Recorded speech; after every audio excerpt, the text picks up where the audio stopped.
प्यारे बच्चों नमस्कार। आप सभी का जेसीईआरटी के डीजी स्कूल में स्वागत है। आज हम लोग क्लास 7th के हिस्ट्री इतिहास की पुस्तक हमारी विरासत क्लास 7th के छठे अध्याय के प्रश्न और उत्तर पर चर्चा करेंगे। इस अध्याय का नाम है शहर व्यापार और शिल्प। हम लोगों ने पहले के वीडियो के माध्यम से इस अध्याय का विस्तृत अध्ययन किया है। आज हम लोग शहर व्यापार और शिल्प चैप्टर के महत्वपूर्ण प्रश्नों पर चर्चा करेंगे। इससे न केवल इस पाठ की पुनरावृत्ति होगी बल्कि परीक्षा के दृष्टिकोण से पूछे जाने वाले महत्वपूर्ण प्रश्नों पर चर्चा भी हो जाएगी और तैयारी भी पूरी हो जाएगी। तो आइए एक एक कर शहर व्यापार एवं शिल्प चैप्टर के प्रश्नों का उत्तर देखते हैं। सबसे पहले है रिक्त स्थानों की पूर्ति करें। रिक्त स्थानों की पूर्ति करें में पहला प्रश्न है, पहले खाली जगह है, विजयनगर साम्राज्य की राजधानी कहाँ थी?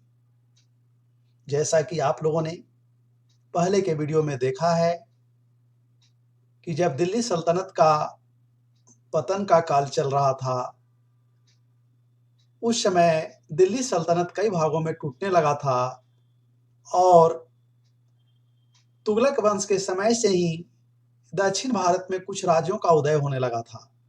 इन्हीं राज्यों में 1336 ईस्वी में दक्षिण भारत में कर्नाटक के क्षेत्र में विजयनगर साम्राज्य की स्थापना हुई थी। इस साम्राज्य की राजधानी हम्पी थी। दूसरा प्रश्न है, राजराजेश्वर मंदिर का वास्तुकार कौन था? राजराजेश्वर मंदिर यह चोल राज्य में बना हुआ एक प्रसिद्ध मंदिर है और इस मंदिर का वास्तुकार यानी उसका नक्शा डिजाइन करने वाला, उसके देख रेख में बनने वाला, जिसे हम आर्किटेक्ट कहते हैं, वह कौन था? तो कुंजर मलन राजराज पेरुथचंद। कुंजर मलन राजराज पेरुथचंद ये राजराजेश्वर मंदिर के वास्तुकार थे। अब अगला प्रश्न है, खाली जगह पहले है, गुजरात का प्रमुख बंदरगाह कौन था? तो मध्यकाल में मुगल काल से ही गुजरात स्थित सूरत, जो पश्चिमी तट पर स्थित है, वर्तमान में भी एक प्रसिद्ध नगर है। सूरत गुजरात का उस समय प्रसिद्ध प्रमुख बंदरगाह था। नेक्स्ट प्रश्न है, अजमेर में किस सूफी संत का मजार है? खाली जगह है, भरना है। तो अजमेर में ख्वाजा मोइनुद्दीन चिश्ती का मजार है। ख्वाजा मोइनुद्दीन चिश्ती जो सूफी संत थे और भारत में आकर बसे, इन्होंने चिश्ती संप्रदाय सिलसिला की स्थापना की थी और इनका प्रसिद्ध मजार अजमेर राजस्थान में स्थित है। नेक्स्ट प्रश्न है, भारत एवं चीन के साथ खाली जगह मार्ग से होता था, व्यापार किस मार्ग से होता था? भारत एवं चीन के साथ रेशम मार्ग से व्यापार होता था। रेशम मार्ग अर्थात सिल्क रूट। ये सिल्क रूट रेशम मार्ग नाम पड़ा था चीन के रेशम के कारण। चीन में रेशम का उत्पादन बहुत अधिक होता था, आज भी होता है, और यह एक स्थलीय सड़क मार्ग था जो पूर्वी एशिया को पश्चिमी एशिया, अफ्रीका, यूरोप आदि देशों से जोड़ता था। भारत के उत्तरी सीमा से होकर यह गुजरता था, अतः भारत का भी व्यापार इन क्षेत्रों से इसी रेशम मार्ग से होता था। भारत और चीन का व्यापार काफी समृद्ध था और यह रेशम मार्ग उसकी समृद्धि का एक कारण भी था। अब इसके बाद अगला प्रश्न है कि सही कथन का चयन करें। यानी कुछ कथन स्टेटमेंट दिए हुए हैं और उसमें से कुछ गलत है, कुछ सही है, तो कौन सही है उसको चुनना है। पहला है, तंजावुर एक जगह है, तमिलनाडु में स्थित है। ये मुगलों की राजधानी थी। क्या यह सही है? तो नहीं। तंजावुर चोल साम्राज्य की राजधानी थी। मुगलों की राजधानी पहले लाहौर, आगरा, फतेहपुर सीकरी और दिल्ली में अलग अलग समय में अलग अलग स्थानों पर थी, तंजावुर में नहीं थी। अर्थात यह सेंटेंस वाक्य गलत है। उसके बाद है कृष्णदेव राय हम्पी का शासक थे। कृष्णदेव राय, अभी हम लोग देखे हम्पी विजयनगर साम्राज्य की राजधानी थी। कृष्णदेव राय विजयनगर साम्राज्य के सबसे प्रसिद्ध शासक हुए, अर्थात कृष्णदेव राय हम्पी के शासक थे। यह सही है। अगला प्रश्न है, मुगल शासक अकबर ने गोलकुंडा पर अधिकार कर लिया था। गोलकुंडा जो दक्षिण भारत में स्थित एक प्रमुख उस समय का शहर था, इस पर मुगलों ने अधिकार तो किया था, लेकिन अकबर ने नहीं किया था, बल्कि औरंगजेब ने 1686-87 ईस्वी में गोलकुंडा पर अधिकार किया था। अकबर के बाद मुगल शासक जो बने उनमें एक औरंगजेब थे, और औरंगजेब द्वारा गोलकुंडा पर अधिकार किया गया था, अकबर द्वारा नहीं, अर्थात यह गलत है। अब आगे है आंध्र तट, यानी भारत का एक राज्य है पूर्वी तट पर आंध्र प्रदेश, उसी से नाम आया है आंध्र तट, यानी तटीय क्षेत्र समुद्र का। उस तट पर सबसे महत्वपूर्ण पतन यानी बंदरगाह सूरत है। क्या यह सही है? तो नहीं। अभी हम लोग देख रहे थे कि सूरत गुजरात में पश्चिमी तट पर स्थित एक प्रमुख बंदरगाह है। यहां तीसरे नंबर में देख रहे थे, सूरत गुजरात का प्रमुख बंदरगाह है, अर्थात आंध्र तट पर सूरत नहीं है, यह गलत है। आंध्र तट पर उस समय स्थित सबसे महत्वपूर्ण बंदरगाह मछलीपत्तनम था। अगला प्रश्न है, चोलकालीन कांस्य मूर्तियां, एक तकनीक का नाम दिया हुआ है लुप्त मोम, तकनीक से बनाई जाती थी। क्या यह सही है? तो हाँ, बिल्कुल सही है। मूर्ति बनाने की एक कला थी जिसका नाम था लुप्त मोम। वास्तव में मिट्टी के ढांचे के अंदर मोम को भरा जाता था और बाद में मोम को गर्म कर पिघला दिया जाता था, तो लुप्त हो जाता था मोम और केवल मिट्टी का ढांचा सांचा बच जाता था, और उसी सांचे में मिश्र धातु जैसे कांसा, टंका आदि को भरकर और मूर्ति का निर्माण किया जाता था। इसलिए इस तकनीक का नाम है लुप्त मोम तकनीक। मिश्र धातु की मूर्तियां बनती थी, जिसके लिए पहले सांचे का निर्माण होता था, और उस सांचे का निर्माण मिट्टी और मोम के द्वारा होता था। इसलिए इस तकनीक का नाम लुप्त मोम है, और यह तकनीक चोलकालीन कांस्य मूर्तियां बनाने में प्रयोग किया जाता था, अर्थात यह कथन सही है। अब आगे प्रश्न है कि सही विकल्प का चयन करें, अर्थात 4 विकल्प दिए गए हैं, उनमें से एक सही है, उसको चुनना है। सबसे पहले है, फतेहपुर सीकरी का निर्माण किस शासक द्वारा करवाया गया था? तो फतेहपुर सीकरी उत्तर प्रदेश में स्थित है, और अकबर, मुगल शासक अकबर द्वारा फतेहपुर सीकरी का निर्माण अपनी राजधानी नगर के रूप में करवाया गया था, अर्थात इसका सही उत्तर होगा अकबर। फतेहपुर सीकरी में ही भारत का सबसे बड़ा दरवाजा बुलंद दरवाजा स्थित है, जिसका निर्माण भी अकबर द्वारा करवाया गया था। अगला प्रश्न है, कांचीपुरम और मदुरै, 2 शहर का नाम है, एक कांचीपुरम और एक मदुरै, किस राज्य के प्रमुख नगर हैं?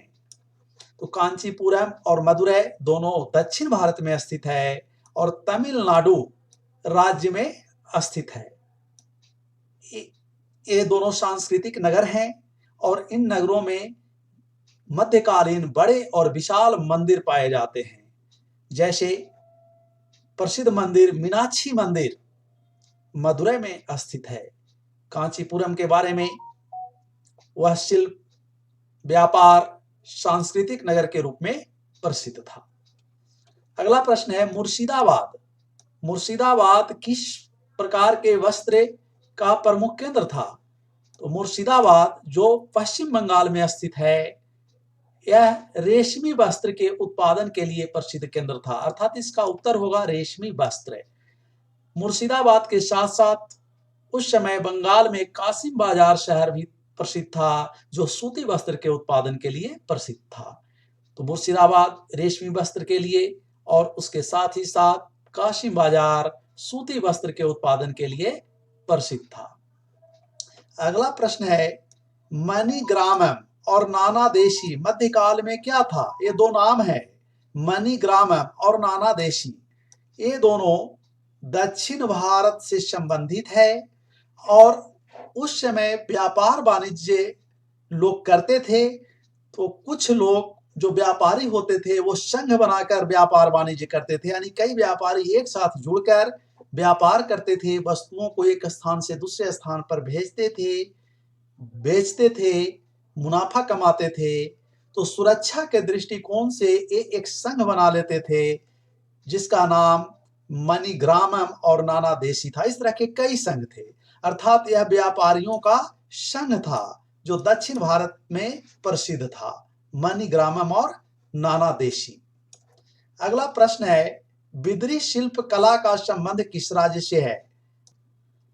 अभी हम लोग प्रारंभ में ही देखे कि दिल्ली सल्तनत का जब विघटन हो रहा था तब दक्षिण भारत में विजयनगर के साथ साथ बहमनी साम्राज्य का उदय हुआ था।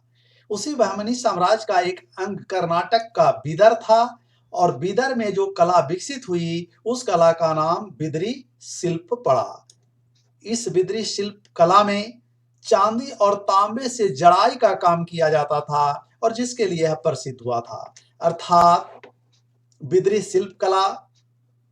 यहाँ जो ऑप्शन दिए गए हैं, राजस्थान, गुजरात, तमिलनाडु और मध्य प्रदेश, ये चारों में नहीं है, बल्कि बिदरी शिल्प कला का संबंध कर्नाटक राज्य से है। कर्नाटक में बिदर शहर स्थित है। अगला प्रश्न है, कृष्णा और तुंगभद्रा ये दो प्रमुख नदियां हैं दक्षिण भारत में। कृष्णा और तुंगभद्रा नदी घाटी के मध्य किस राज्य की राजधानी स्थित थी? तो दक्षिण भारत में कृष्णा और तुंगभद्रा नदी की घाटी में प्रसिद्ध विजयनगर साम्राज्य की राजधानी हम्पी स्थित था, अर्थात इसका उत्तर होगा विजयनगर की राजधानी हम्पी स्थित थी। अब अगला प्रश्न है, हम्पी क्यों प्रसिद्ध था? तो सबसे पहले हम लोगों ने देखा कि हम्पी विजयनगर साम्राज्य की राजधानी थी। यह सांस्कृतिक प्रशासनिक नगर था। विजयनगर साम्राज्य की स्थापना 1336 ईस्वी में दो भाई हरिहर एवं बुक्का द्वारा किया गया था और इस साम्राज्य की राजधानी हम्पी में विट्ठल भगवान का मंदिर स्थित है। उसी तरह से कई मंदिर इस हम्पी शहर में बनाए गए थे जिसके अवशेष आज भी पाए जाते हैं। अगला प्रश्न है, मुसलीपत्तनम को समृद्ध बनाने वाले समूह कौन थे? मुसलीपत्तनम आंध्र प्रदेश के तट पर स्थित उस समय का सबसे प्रसिद्ध बंदरगाह था। मुसलीपत्तनम में गोलकुंडा, दक्षिण भारत के व्यापारी संघ, जैसे अभी नाम हम लोग मणिग्रामम, नानादेशी देख रहे थे, कोमेटी, चेटियार, यूरोपीय व्यापारी सब आकर व्यापार वाणिज्य करते थे और इन लोगों के कारण ही मुसलीपत्तनम समृद्ध नगर के रूप में, एक पतन के रूप में विकसित हुआ था। अगला प्रश्न है, यूरोपीय कंपनियां बंदरगाहों पर नियंत्रण करने का प्रयास क्यों करते थे? उस समय जब भारत में यूरोपीय कंपनियां आकर व्यापार वाणिज्य करने लगे थे या भारत के लोग जब व्यापार करते थे दूसरे देशों के साथ, तो जल परिवहन के द्वारा मुख्य रूप से व्यापार होता था, यातायात का साधन था। और पूर्वी तट पर मुसलीपत्तनम, पश्चिमी तट पर सूरत प्रमुख बंदरगाह थे और इन्हीं बंदरगाहों पर जिनका नियंत्रण होता था उनका वाणिज्य व्यापार ज्यादा विकसित होता था। इसलिए यूरोपीय कंपनियां भी इन बंदरगाहों पर नियंत्रण करने का प्रयास शुरू कर दिया था ताकि वे अबाध रूप से अपना व्यापार और वाणिज्य कर सकें। नेक्स्ट प्रश्न है, देवघर नगर की प्रमुख विशेषताओं का वर्णन करें। देवघर नगर ये हमारे झारखंड राज्य में स्थित एक प्रमुख धार्मिक नगर है। देवघर में भारत में स्थित 12 ज्योतिर्लिंगों में से एक ज्योतिर्लिंग स्थित है। इस मंदिर के परिसर में 22 मंदिर स्थित हैं और यहाँ सावन के महीने में विशाल एवं भव्य मेला का आयोजन किया जाता है। राजा पूरनमल ने 1514-15 ईस्वी में यहाँ एक विशाल वैद्यनाथ मंदिर, शिव मंदिर का निर्माण करवाया था। इसलिए देवघर पूरे भारत में एक धार्मिक नगर के रूप में प्रसिद्ध नगर है। तो प्यारे बच्चों, हम लोगों ने इन प्रश्नों के माध्यम से इस पूरे चैप्टर की पुनरावृत्ति करने का, रिकॉल करने का प्रयास किया है। आप भी इस तरह से अभ्यास करते रहें जिससे आपकी परीक्षा की तैयारी पूरी हो सके। बहुत बहुत धन्यवाद। Thank you.